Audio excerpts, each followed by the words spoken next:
حدیث قدسی ہے، اس کا درجہ تمام حدیثوں سے اونچا درجہ ہوتا ہے۔ اللہ فرماتا ہے میں نے رحمان سے رحم کو پیدا کیا، اس کا معنی رشتہ، فرمایا رشتہ جو جوڑے گا میں اسے اپنی رحمت سے جوڑ دوں گا، جو رشتہ توڑے گا میں اسے اپنی رحمت سے توڑ دوں گا۔ اور پھر ایک حدیث پاک میں آتا ہے، نبی کریم علیہ الصلوۃ والسلام نے فرمایا لا يدخل الجنۃ قاطع او کما قال، فرمایا جو رشتہ قطع کرنے والا ہے وہ جنت میں داخل نہیں کیا جائے گا۔ یہ رسول اللہ کا فرمان ہے، فرمایا اسے جنت میں داخل نہیں کیا جائے گا۔ علماء فرماتا ہے یہ حضور نے سخت ناراضگی کا اظہار فرمایا اس بات پہ۔ اور ایک بندہ خیال کرتا ہے، چونکہ وقت مؤثر ہے، بندے کے خیال میں آتا ہے کہ میں تو بڑا ٹھیک ہوں، میں اچھا سلوک کرتا ہوں، وہی نہیں ٹھیک کرتا۔ یہ اکثر کا سوال ہے، وہ کہتے ہیں جناب میں تو بڑا ٹھیک ہوں، وہ نہیں ٹھیک۔ تو میرے آقا نے اس کا بھی حل بیان کیا ہے۔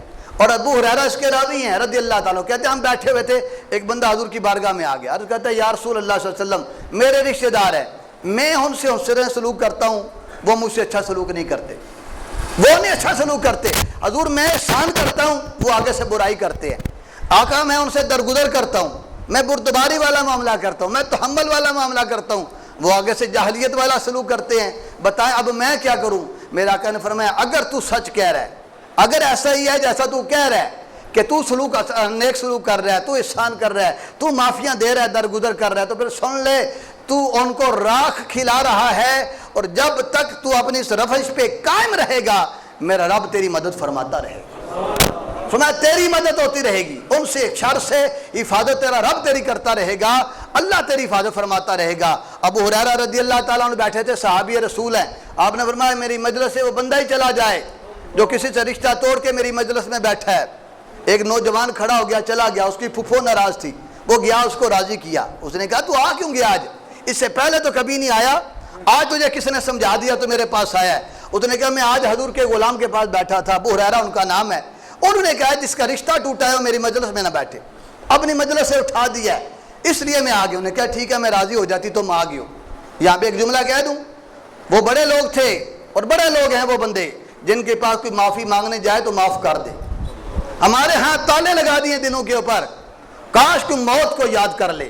اور مجھے ایک جملہ کہنے پہ جھجک نہیں لگتی، میں کہتا ہوں تیرا جھگڑا نہیں مکنا تو مک جانا ہے، اس سے پہلے تو جھگڑا ہی مکا دینا، تب تو نے نہیں رہنا تو جھگڑے کے کیوں رکھ رہا ہے؟ جب تجھے یقین ہو جائے گا میں نے رہنا نہیں ہے، اور یہ یقین دیکھ لو جس کے لیے ہم بیٹھے ہیں کتنے لمحے لگے، کتنی دیر لگی، ایسے ہی تھا، خوش نصیب تھے، چلے ادھر نماز پڑھی باوضو حالت میں خدا کی بارگاہ میں پیش ہو، یہ ان کی سعادت۔ لیکن حضرات جی وقار کیا فرمایا، کہا میری مجلس سے نکل جائے، وہ پھوپھو بھی راضی ہوگی، فوراً وہ واپس آ گئے، اور انہوں نے کہا ایک بات جا کے ابو ہریرہ سے پوچھنا۔